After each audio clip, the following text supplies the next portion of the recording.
Okay, I think we're going. Um, Everybody, this is a new endeavor for Parenting with Purpose. I am here with Candace Couch, who is an awesome person in our community. I'm tickled that she agreed to do this with me today. I just invited her because she has so many gifts and talents, and her heart and passion is for working with families just to help reduce anxiety and help everyone in the family do the hard work to really make sure everybody's in the best place that they can be. Um, Candace has a practice in Athens. She's right here. So I've never done a Zoom introduction. I know. I'm like, So the goal that we have today is to equip y'all, the parents, with some tools to have some tough conversations, because it has been just put on my heart daily that we are living in some really crazy times right now. So no matter what the conversation is, if you want to talk about the pandemic with your kids and are struggling with that, or racial injustice, you may have personal things going on in your family like death or divorce or addiction. There are big conversations that we need to be having with our kids. So our purpose here is to give you some foundational tools to help you have big conversations. So as Candace and I talked and prepared for this, there was one scripture that really spoke to Candace, and it just hit me right in the heart. So I'm going to read that just to kind of center us in the word and in scripture. And then I'm going to just start asking Candace some questions. The scripture comes from Deuteronomy chapter 6, verses 5-7. Love the Lord your God with all your heart and with all your soul and with all your strength. These commandments that I give to you today are to be on your hearts. Impress them on your children. Talk about them when you sit at home and when you walk along the road, when you lie down and when you get up. So it just feels like there are so many issues right now pounding at our doors. So that just throws it out there to you, Candace. How do we talk to our kids yeah. about these issues? Yeah. Well, I love that verse so much because I think what it does, obviously, it's talking about in the context of teaching our kids about the most important thing, which is loving God. But it kind of creates this model too of normalizing conversation with our kids when it says, talk to your kids about this when you're at home, when you're sitting down, when you're getting up, when you're walking down the road. And so I think in our modern picture, I think of us talking while we're driving and talking when we're sitting at dinner, and it's just that model of normalizing conversation. And like you were saying, there are so many huge topics to talk about right now that are impacting our kids. There are topics that are big that we have to talk about with our kids at some point in their development. But usually with those big topics, we get to decide when that happens, and we have a little bit more control over that. But the way that life is right now and what's going on in the world, those things are just in front of us, and now is the time to process these things with our kids. And one of the things that parents say to me sometimes when we're talking to kids about challenging topics is parents will say, well, I don't think that my kids know, or I don't think that they really pick up on it, or I don't think that they know much about this, and which it can be the case sometimes. But I also think that usually our kids, with things that are going on in the world and things like that, kids usually, or things that are going on with our families too, kids know more than we think that they know. Even when we try to shield information from them, they somehow, I don't know how it works, but somehow they end up knowing more than we think that they know. And where there are gaps in information, they kind of fill those gaps in. And unfortunately, they fill it in with things that aren't necessarily true. Sometimes they fill it in with information that is more scary or more harder to understand or more confusing than even the truth is. And so when we can get in and help them have these conversations, then they don't have to fill in the gaps about the information anymore. and they actually get accurate information, and they can kind of tend to how they're feeling about what's going on either in the family or the world or their lives, and they can actually attend to how they're feeling. So closing that gap is really important, and just helping equip, like you were saying, this is one of the things that my practice kind of centers around, is helping equip parents. I don't do a lot of individual work with kids. And the reason that I don't, but I do work with kids a lot, but I don't do a lot of individual work because I want parents in the room. I always tell parents that my job is to work myself out of a job and to hand the reins over to them. That it's kind of, I joke with them that they can be their own DIY counselor at home.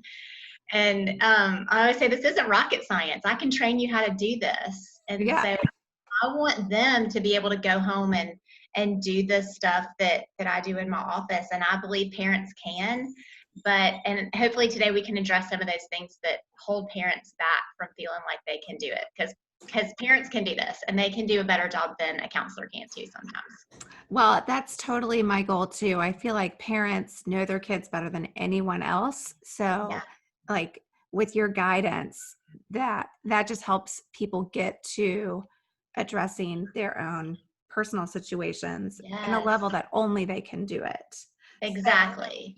yeah, with these issues that feel so big and so complex, do you have strategies that you would suggest for parents to use as they really want to like dig in deep into the issues? Yeah, yeah. I think the process of digging in deep with our kids is first digging in deep with ourselves. And so that's part of the work that I do with parents here. And it's why it's important that they're in the room with their kids while we're doing counseling, is that I want parents to understand themselves better. I want them to have insight about themselves, understanding about themselves. I want them to become more emotionally intelligent so that they can help lead their kids into that emotional intelligence. And so when we have these conversations about these big topics, we have to be really aware of what's going on inside of us. Mhm. Um, when we think about the pandemic and how our lives have changed, just first settling into how we feel about it and the anxiety that might have caused in us, or the frustrations that it causes in us.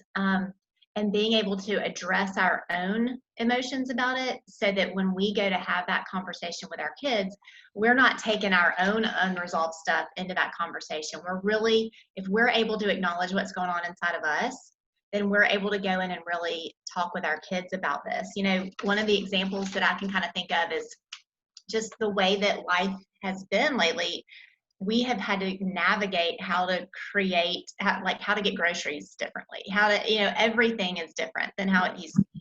I mean, obviously school is very different. Mhm. And having kids at home all day and trying to help them accomplish what they need to accomplish while also doing work. And so acknowledging, I might feel stressed, I might feel tired, I might feel confused or scared. And so being able to really recognize that in myself, so that when I go in and help my kids because they're upset and angry because they don't get to see their friends, and so they're yelling at each other and arguing and fussing, I can go in and not also go in as a tired, anxious, worried, overwhelmed mom. I can go in as a mom who's kind of addressed her own issues, and I can go in and say, I can tell that y'all are really tired of each other, and I know that it's really hard not to be able to go out and play baseball like you wanted to play baseball this season, and be with your friends. So it helps me not cloud my conversations with my kids with my own emotions. And so I think the most foundational step is really kind of recognizing what's going on inside of us, before we go in and try to help our kids process what's going on inside of them. So I'm going off script here, but that just had a question come to my mind. How much of what I am feeling is appropriate to share with my kids? I always want to teach them to be honest with their feelings, but I don't want to, scare them further or Right, anything like right. that. Yeah, that's a great question. And I think, it's not necessarily always sharing it with them, but dealing with it inside of us, and having our appropriate outlets where we can, whether, I'm seeing a counselor, or I'm talking about it with my husband or a spouse, or a friend.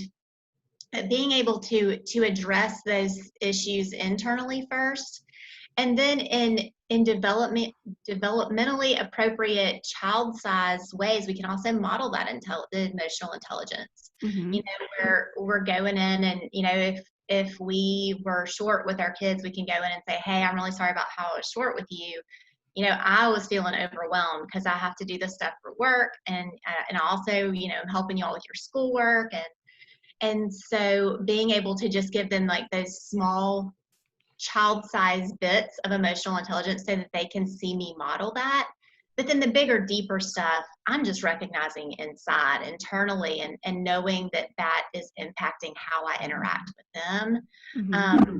So yeah, I think that's a great point though. We don't want to necessarily unload our emotions onto our kids, Right. but want to just be able to be dealing with those internally, knowing that they are impacting us, and then modeling some of that for them, and modeling those I feel statements in front of them, helping them understand how what I'm feeling is impacting what I chose to be short with you because I felt overwhelmed, and because we want them to eventually grow in being able to make those links too. Right. Okay. So once we kind of do I always call it the heart work. Once we do our own heart work and we figure out our own personal feelings regarding whatever issue is on our minds, um, we just go to our kids and bring them into the conversation honestly. Yep. Absolutely. Absolutely. I would say, you know, if there is a topic that we has kind of been in our mind or in our hearts that it's important to talk about with our kids right now, or because it got put in front of us and we know, oh, I should probably talk about that. Um, I think that the first step is just being developmentally appropriate with them, which when I say that to parents, they're like, right, I know that. Can you give me a little, like, what is developmentally appropriate? And which is always the challenge. And so, I think reading books about the topic, if you have time to prepare yourself for those conversations. There's a lot of resources out there that can prepare you for what's developmentally appropriate for some of these conversations, Mm-hmm. but there's also not always time, and there's not always this step-by-step resource of here's what's developmentally appropriate for a 5-year-old to know about this topic. And I wish there were some instruction manual that had that. But the guide that I usually use is starting by asking kids what they know about the topic. So saying, hey, I wanted us to talk about this topic. What do you know about it? And so letting them tell us, and so that kind of tells us where square one is. Or Mm-hmm. it tells us if we're not even at square one, if they're like, what? I've never even heard of that before. And so then we know, oh, well, this conversation is probably going to be pretty tiny because all I'm doing is introducing this right now. And so um, just asking them can be a really good gauge of what's developmentally appropriate. I think we've all heard the stories of where a parent goes to have this conversation with a kid about a topic, and then they like totally overshoot the whole thing, and then the kid's like, whoa, that is not what I wanted to know. And so we don't want to do that. So we want to take really tiny baby steps, and sometimes we can even say, tell them a little bit, and even though we know that there's so much more to tell them, and we can say, do you want to know more, or do you have any questions about that? So, and that can kind of help gauge the progress through the conversation. Mm-hmm. Okay. Yeah. And so I think that is, another thing is that you don't want to um, overwhelm them with the information either. Like, remember that this is a marathon and not a sprint. And so we are doing ongoing conversations. This is not, with these big topics, we don't have we don't have the talk about any big conversation. We're normalizing this, that in our family we talk about this kind of stuff. And so we give them a little bit here and a little bit there, and that helps us gauge that developmental appropriateness. Okay. Awesome. Um, so I'm going to attempt to screen share. Is this a good time to pull up? Yes, this is great. This is Okay. great. Another way that that's important when we're talking and engaging our kids about these topics is that we're not just talking about the facts. We're not just talking about, here, let me unload this data on you. But we're also talking about the thinking and the feeling part of it. We're asking them, when I tell you about that, what do you think? And, or what do you feel? How does that make you feel when I tell you about this topic? And yes, if you look at that triangle, the thinking, feeling, doing, that's kind of a very simplification of how we operate. We think, and then an emotion is created, and whether that emotion is positive or negative, it depends, will determine what we end up doing. Um, so if I'm having some thoughts that make me feel really relaxed and peaceful, I'll end up probably continuing to do what I'm doing. If I'm having some thoughts like, ooh, did I just see a snake in the yard right there? And I have these feelings of terror and fear, what I'm going to do is run. And so when we can recognize this process in our kids, typically in parenting, we spend a lot of time talking about the doing. And so you need to quit doing that. You need to do more of this. You need to stop doing that. And you need to do more of this. And what I'm encouraging parents to do is to let the doing be a cue to have a conversation, but then also to spend more time on the thinking and the feeling.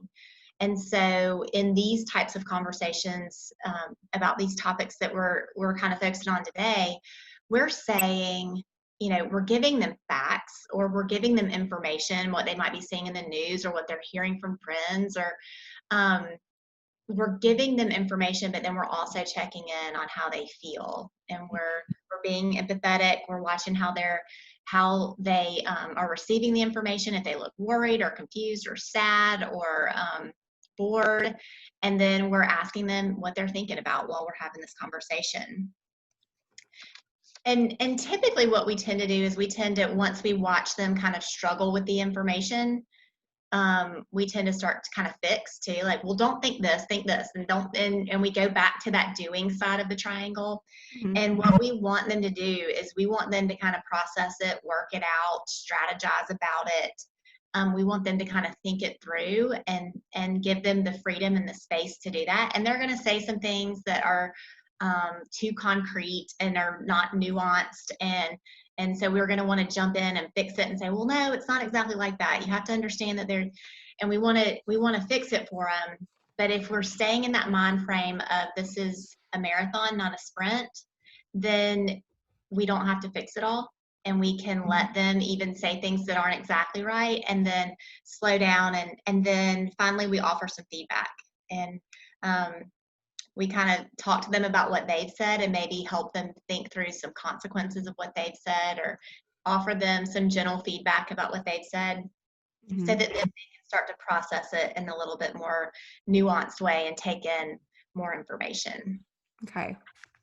So once I start to have these questions, I mean, just knowing myself, I do feel like I would get going and probably like derail in some capacity. Yeah. Yeah. And I think that's okay. I think, sometimes I want to trust the conversation. If our kids lead it off into some other place, Uh-huh. then maybe that's where they need the information. And they've taken us to this very specific part of the conversation, and maybe that's where they're curious for information and say, let's just stay there and talk about it. If we notice that we've kind of derailed it, I think that's one of those times to kind of check back in, like, what's going on inside of me? Did I get nervous about this and kind of like try to retreat and derail it because I'm trying to get out of this? So I think that we can model that honesty too, even when we notice that something like that's going on inside of us, where we're like, oh, I do not want to have this conversation, or I'm not prepared. And we can say, I'm sorry, I'm not prepared, and so I'm feeling nervous about this. Can we wait and have this conversation tomorrow night at 6 p.m.? I'm happy to talk about this with you, but I just need a little bit of time to prepare because I'm feeling nervous, or I'm feeling like I don't know what to do right now. And that, I think, is appropriate emotional intelligence, where they're watching us struggle, but they're watching us still work through it, because we want them to have that same skill. And it's okay to model that in front of kids. Because we're modeling that confidence even in struggle, and I can do this, but you're going to need to give me some time because I feel nervous, but I can still do it. But then we actually have to come back and have the conversation. I'll just dodge it. Right. So it has to happen. Right. So if it is important for us to model that grace to them, kind of model the the imperfection in ourselves. I guess I just, Yeah.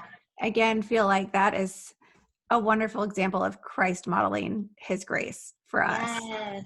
Yes. um, and just continuing to love on our children and do the best that we can, even when, gosh, it feels like it's so hard and we're so lost. Yeah.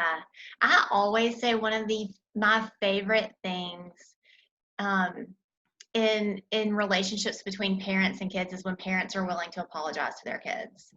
When they're willing to come back and say, I think I messed that up. I think I could have done that differently, or I think I did that poorly, and I know that it probably impacted you.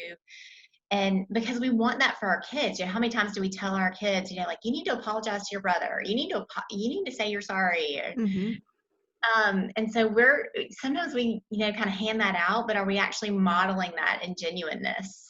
Yeah. That we're like, oh, I could have done that better, or, I was unprepared and I didn't do that well, and so I'm sorry. And so let me redo this. Let me do this better. And not feeling guilt about it, but feeling like we're humans, we're not robots, we're not machines that are programmed to parent. We're just figuring this out. And so, yeah, have grace for yourself, because the most important thing is that you are engaging your kid. That is the most important part of this, is Yeah. that you are bringing the topic and saying, hey, we should probably talk about this. That is the most important. And I think sometimes parents are scared. One of the barriers is they're scared that they're going to do it wrong, Mm-hmm. and there's not grace. And I would say that having not having the conversation is more wrong than doing the conversation wrong. I think that's more concerning for me, when people just aren't willing to have the conversation, than not doing it right. Right. And just keeping the mentality that you mentioned, this is not a sprint. This is a marathon. And we're going to talk Marathon. about this over and over and over as many times as we need to, until Yes. till I figure out how to get it right. And Yes. so that you can be a better person than I am. Right, exactly. And there are going to be plenty of times to go back and rework the information. There are going to be plenty of times that my kids are going to tell me the information, like, this is what I heard you say. And I'm like, oh, that's what they heard me say? Like, that wasn't what I was trying to say. And so if we're having those ongoing conversations, then we have plenty of opportunities to go back and rework it and find the nuance in it and help them kind of have that balanced understanding of what we're trying to help them learn. Mm-hmm. One of the things that creeps up in my family is a lot of times we'll be in the car and my 12-year-old will ask me a question that I just don't want to talk about in front of the 5-year-old. Yeah. So I've heard you say that it's okay to just say, I'm not ready for this talk yet. Like, can we Yeah. schedule a time to do this? So I really appreciate those words, because I don't want to shy away from the important conversations, but I also want to be sensitive to the different ages in our family. Yeah. Yeah. And I would say, in a situation like that, I think it's great to say, hey, can we talk about this, tonight when we're not in the car, and I need a little bit of time to think about it. But then maybe to even check in with your 5-year-old, just because the topic got raised in front of him, he might, like we were saying, if there's a gap in information, he starts to think, well, oh, they didn't have the conversation. And there might be, it might not register at all. He might been like, I don't even know what y'all are talking about. I don't care. But just to check in and say, is there anyone in the car who wants to talk about this? And if whoever volunteers, like, okay, great. Well, then we're going to be having this conversation individually later on. Yes. And so being willing to engage it developmentally at their level, and sometimes you have to divide the family out a little bit, but always being willing to talk about it with them, even if it's just that tiny little 5-year-old version of what you addressed. Yeah.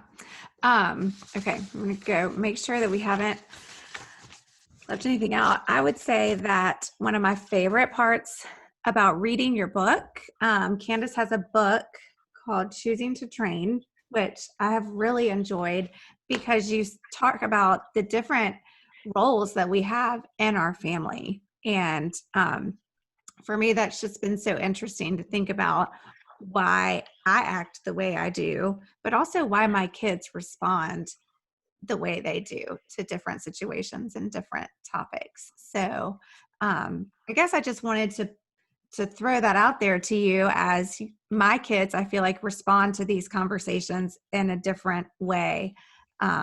It's very individual. So I think it's Yes, fascinating. it's so unique, and that's why it's hard to know exactly what to say to your kids. I don't think that's why there's not many books about here's what you say about this topic with at this age. It's because it is so unique. It's based on the role that they are, the birth order that they are, and their unique individual personalities. And so uh, parents can do that. They are the ones who know their kids the best. And so they can bring the most impactful conversation to their kids because they know that stuff about their kids. And yeah, I think that the book kind of helps parents conceptualize their kids in that way. And also that part that we were talking about today, where we understand ourselves better so that we can show up in those conversations well for our kids. The first part of the book really addresses that, understanding how we see the world as parents. And obviously in counseling, that's a really good way to be able to work that out as a parent so that you can show up for your kids well in those conversations. But the book is a really good starting foundation too, to start to understand that. I really enjoyed it. I just want to thank you so much for taking your time to do this for our families at church. It's just a blessing. You're a blessing to our community, and I'm beyond grateful for the time that you spent with me today. So, Thank you. This is so fun. This is the stuff I love to talk about. yes, well, I'm glad. And we will have to talk about some other big things as we get back to normal, hopefully. Sounds great. That sounds great. Yes. Well, I appreciate it so much. And it was great to see your face. Good to see you too. Talk to you soon. Okay. Bye. Bye.